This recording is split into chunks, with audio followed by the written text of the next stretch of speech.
Hello and welcome to Bruno's Geek Reviews. So we're going to review The Power of Three, which is the fourth episode of Series 7 of Doctor Who. Sorry.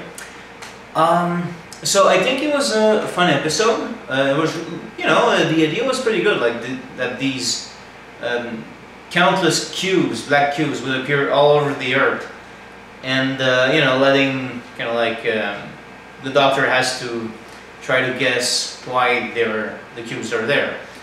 And it was kind of like more lighthearted than the previous one, A Town Called Mercy.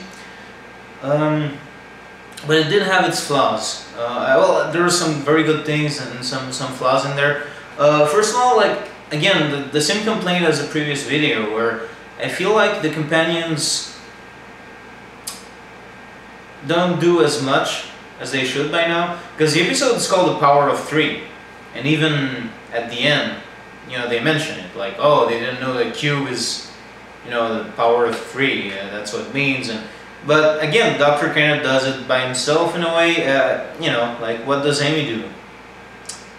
What does Rory do? When Rory discovers the hidden passage in the elevator in the hospital, and then he sees his dad, and the evil aliens are approaching, and he goes, anyway, he warns them, and to not to touch his dad, and then I'm thinking, like, okay, cool, like Rory's gonna do something because he found the passage, and he's the last Centurion. So when this kind of stuff happens, aliens and all that stuff, like, something in him kicks in where he returns to that mode, so that's gonna be cool. But no, not at all. He just gets his butt handed to him off camera. Later, when the Doctor and Amy show up, Rory's on the on the table unconscious. So that was really, The Power of Three. You'd think that they would kind of show the Doctor, Amy, and Rory working as a unit, and how the three of them work together in a way that the Doctor alone couldn't, accomplish.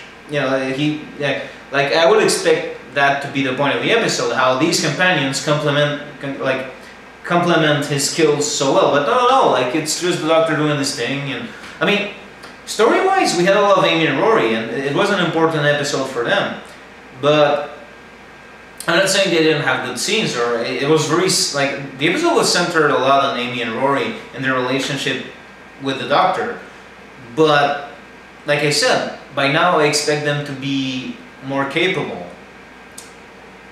However, okay, anyway, so that was my complaint. I wish they were, like, Rory is like, I know he doesn't remember it all the time, but he has the experience of a 2,000-year-old, Centurion, like Roman Centurion. He knows how to fight. He has, like, and in the Whoniverse, if you've lived for 2,000 years, I imagine you've also seen a lot of, like, the things that most people don't know, like about aliens were there and all that crazy stuff. So in my mind, like, Rory should be a lot more capable.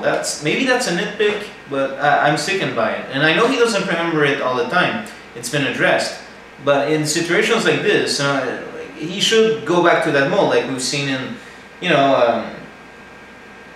when he goes to rescue Amy and their baby.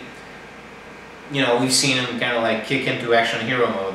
Anyway, however, I was very happy to see Rory's father again, because I didn't expect to see him before I saw the trailer for this episode. And I was really happy, like, oh yes, like, he's a really cool character. I really like him. I love the fact that he was kind of like doing this, vlog, like he did videos every day about the cubes and stuff like that.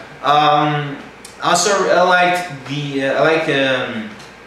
Brigadier's daughter. I forgot her name right now, but I think she's a very good, she's a very interesting character. I think she's a good inclusion to the Whoniverse, and I hope we're gonna see her again.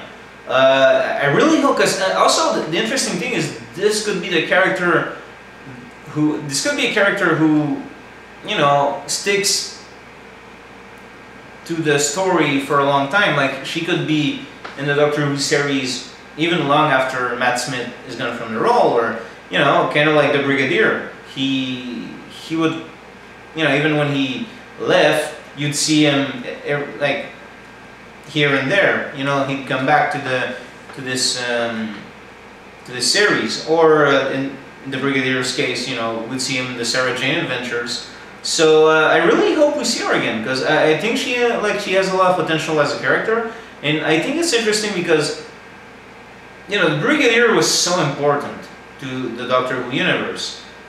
He was such an important character. He's such a part of the mythos, and to have a connection to him remain in the Doctor Who universe, I think it's a good idea.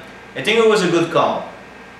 So yeah, I forgot her name right now, so I'm babbling about how it's a good idea to have the character and how she should remain in the series, but I can't remember her name. Anyway, yeah. So I was happy about Rory's father being there. I was happy about the Brigadier's daughter being there. I found the premise was good, but wasn't handled perfectly. Like, I really wish we had actually seen what they announced in the trailer and what Amy says in their narration, like the Doctor living with them. That would have been interesting. Like, the Doctor just, you know, because he didn't stay with them. They say that in the trailer, Amy says that in the narration, but he just ran off with the TARDIS and came back later when it was convenient. So the Doctor wasn't part of Amy and Rory's life, and I was looking forward to that. And they didn't deliver what they promised. Like, the episode was good, but they didn't deliver what they told you they would, you know, show in this episode. So, false advertising, in a way. Also, the cubes, there were all, like, some little plot holes. Like, you know, the cubes could have attacked much sooner. Especially the way they do it, they didn't need to study humanity so much just to do what they did. It's not explained either why every cube did something random when the method of attack was all the same. So why did they all do something random and then just do the same thing afterwards? That wasn't addressed. So I feel like there were some plot holes. Also, like the episode would have been stronger if they had actually delivered what they said they would. The Doctor stays with Amy and Rory for a long time in their house, like in their lives, you know. Find a way to keep the Doctor there instead of having him run off and then nine months later he comes back. Because that was the thing. Like, I thought he would stay there for a year or something. That would have been interesting. I did like seeing Amy and Rory's life. You know, the peaks in their lives and everything. But of course they're about to leave, so maybe it does feel like it comes a little bit late. Like, maybe the show could have benefited from seeing how they live their lives when the Doctor isn't around a little bit sooner, like earlier, you know. But other than that, I did like it. You know, the complaints I have, I feel strongly about them, but it was still very enjoyable. I'm still liking Cerisa and Doctor Who.